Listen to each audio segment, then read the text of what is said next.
प्यारे बच्चों, आज फिर मैं करंट इलेक्ट्रिसिटी में कुछ डेमोन्स्ट्रेशंस लेकर आया हूँ। जैसा कि हमने ओम्स लॉ किया और करंट और पोटेंशियल डिफरेंस के बारे में हमने स्टडी किया। V is directly proportional to I।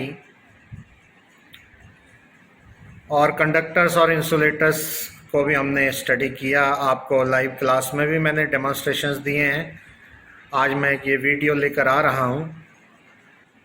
यहाँ मैं कुछ इक्विपमेंट्स की बात भी करूँगा जो करंट को मेज़र करते हैं और पोटेंशियल डिफरेंस को मेज़र करते हैं। उन इक्विपमेंट्स के बारे में आपको बताऊंगा और वो कैसे करंट इलेक्ट्रिसिटी की स्टडी में हेल्प कर सकते हैं, एक्सपेरिमेंट्स में हेल्प कर सकते हैं, वो भी आपको बताऊंगा। और उनके यूज़ से हम कई कंक्लूजन्स भी निकाल सकते हैं जो हमने थ्योरी में पढ़े हैं प्रैक्टिकली। तो आइए स्टार्ट करते हैं। आज का वीडियो बहुत इंटरेस्टिंग होने जा रहा है और इसे लास्ट तक देखिए। और don't forget to like the video, subscribe the channel. This is your channel. I am creating content for you, for my students. So I hope you will support this initiative and follow the guidelines and involve yourself with my teaching and way of teaching, pedagogy, methods of the teaching. So चलिए start करते हैं. Come on, get ready. प्यारे बच्चों, ये मैं आपको पहला equipment दिखा रहा हूँ जिसको एमीटर कहते हैं। आप देखिए, इसमें दो नॉब्स हैं। कनेक्शन बाहर निकाला हुआ हमने। ये पॉजिटिव होता है इसका और ये नेगेटिव होता है इसका। ये डिटैचेबल है, ये डिटैचेबल है। एमीटर जो है वो किसी भी इलेक्ट्रिक सर्किट में फ्लो होने वाले करंट का मैग्नीट्यूड हमें बता देता है। इस apparatus को रीड करने के लिए हमें इसके स्केल को अंडरस्टैंड करना पड़ेगा। तो आप देखिए, इसका स्केल जो है वो 5 एम्पियर तक की रीडिंग हमें दे सकता है। 0 to 5 इसकी रेंज है।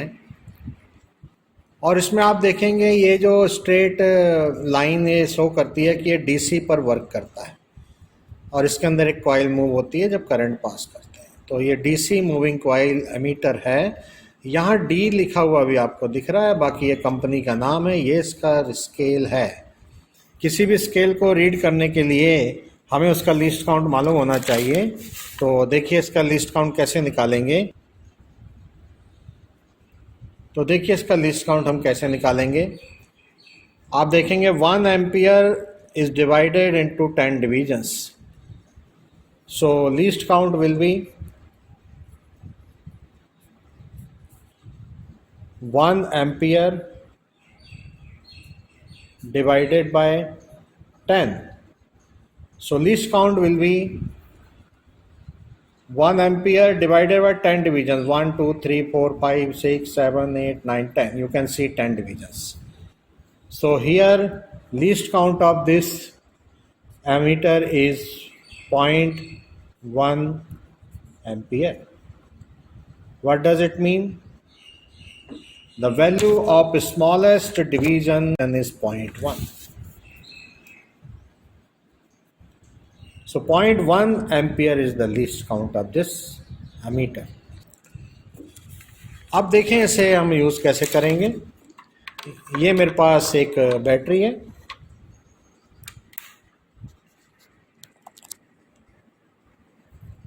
इस बैटरी को जैसे मैं इसके साथ कनेक्ट कर दूं, ये बैटरी का नेगेटिव क्लिप है। इसको मैं इसके नेगेटिव के साथ कनेक्ट कर देता हूं।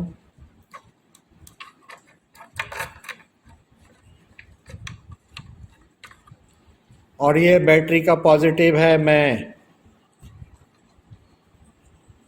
इस पॉजिटिव के साथ कनेक्ट कर देता हूं। देखिए अब रीडिंग आ गई।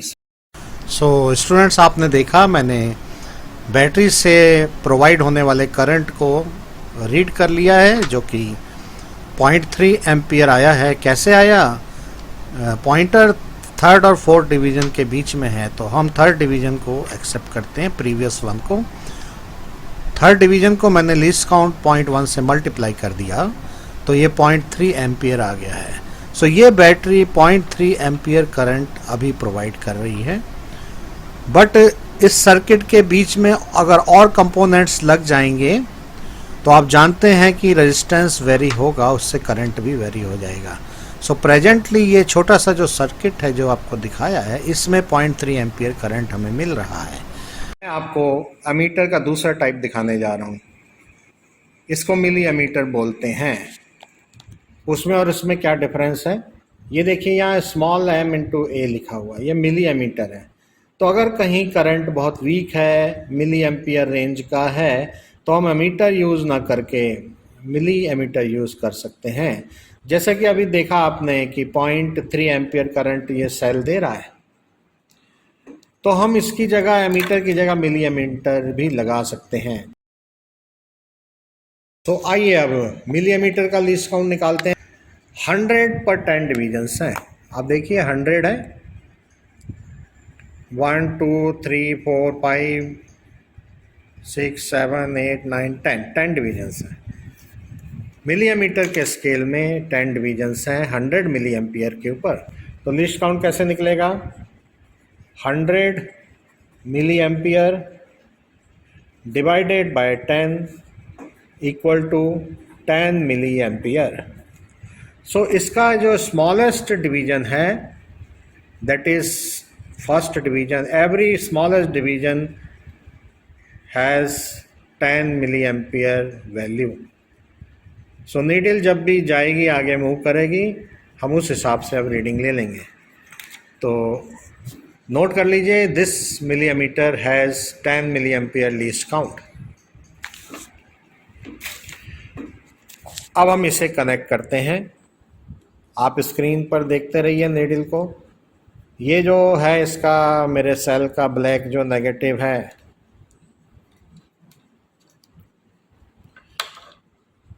वो मैं मिली एमीटर के नेगेटिव से कनेक्ट कर देता हूँ। देखिए कितना है ये, 310 मिली एम्पियर। सो प्यारे बच्चों, अब आपको मैं एक और इक्विपमेंट दिखाने जा रहा हूँ जो वोल्ट मीटर है। ये सर्किट के किन्हीं भी दो पॉइंट्स के बीच में पोटेंशियल डिफरेंस को कैलकुलेट कर सकता है, उसकी वैल्यू हमें बता सकता है कि वैल्यू कितनी है। ये देखिए, ये इसका जो है वो पॉजिटिव टर्मिनल है रेड वाला और ब्लैक वाला नेगेटिव टर्मिनल है। ये इसका स्केल है और ये डीसी वोल्टेज को मेजर करता है। Straight line indicate DC, V indicate voltmeter, और इसकी जो रेंज है 0 to 3 वोल्ट तक। सो 3 वोल्ट तक का कोई भी पोटेंशियल डिफरेंस ये मेजर कर सकता है। उससे ज़्यादा वोल्टेज वाला अगर पोटेंशियल डिफरेंस या सोर्स ऑफ ईएमएफ उससे ज़्यादा वोल्टेज का है तो इसे यूज़ नहीं करेंगे, ये जो है डैमेज हो जाएगा। सो आप देखिए, अब इसका स्केल देखिए कैसा है। इसके स्केल में आप देखेंगे 0 to 0.5 10 डिवीजन्स हैं। सो देखिए यहाँ पे मैं पॉइंट रख रहा हूँ, 0.5 और 10 डिवीजन्स हैं, 1 2 3 4 5 6 7 8 9 10। सो 0.5 10 डिवीजन्स है। तो इस वोल्ट मीटर का लीस्ट काउंट क्या होगा, least count is equal to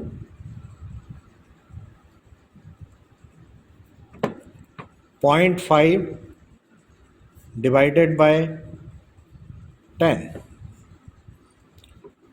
Least count of this voltmeter is 0.05 volt.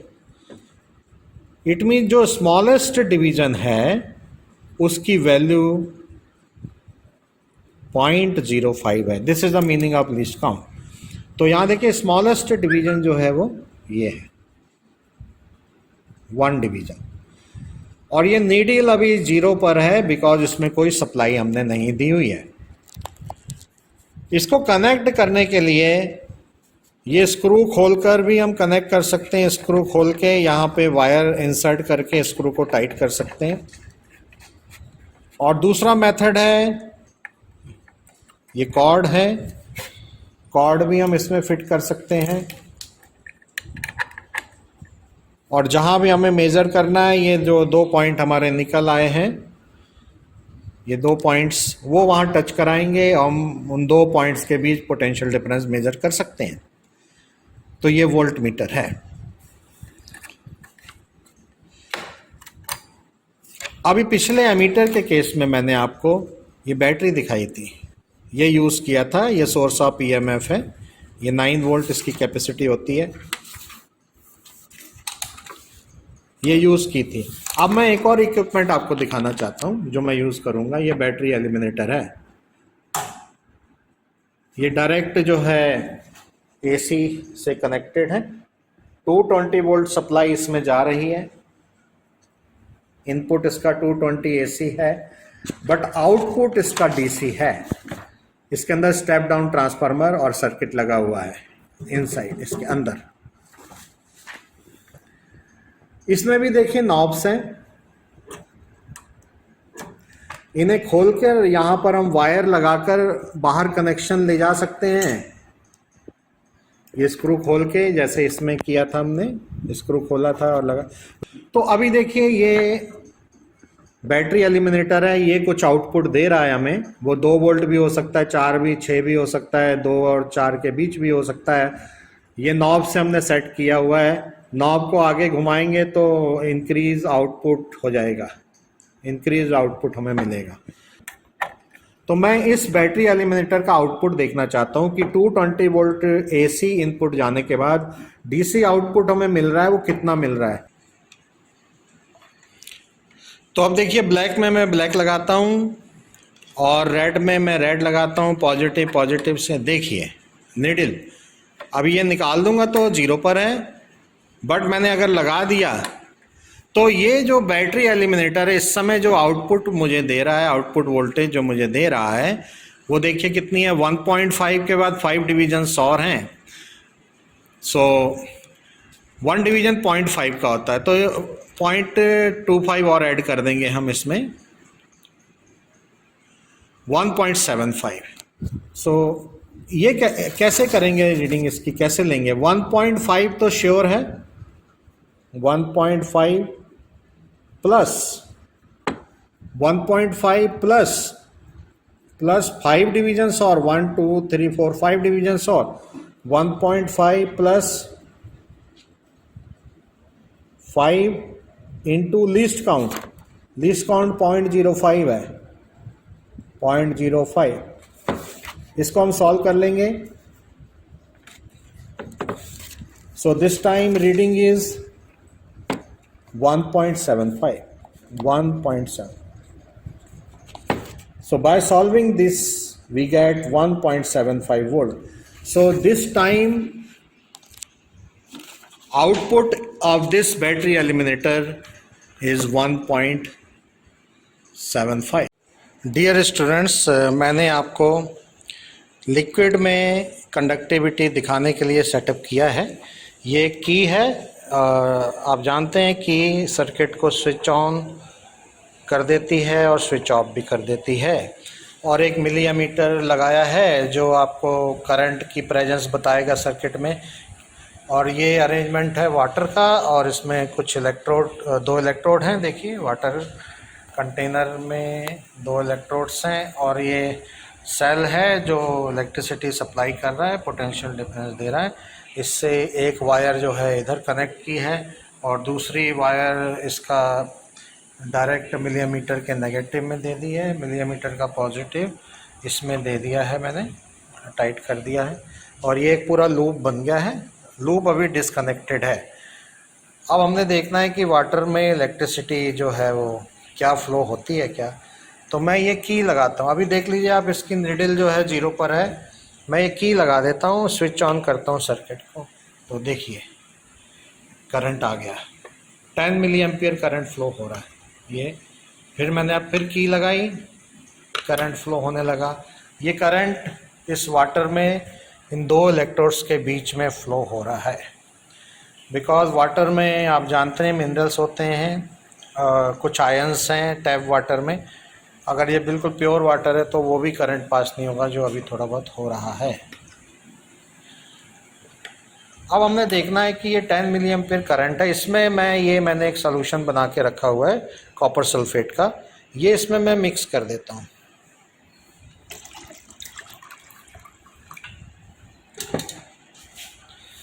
अब ये इलेक्ट्रोलाइट बन गया copper sulphate, ions are there, copper ions, sulphate ions, free charge carriers आ गए हैं। अब देखिए क्या चेंज आया, अब 130 मिली एम्पियर इसमें करंट आ गया।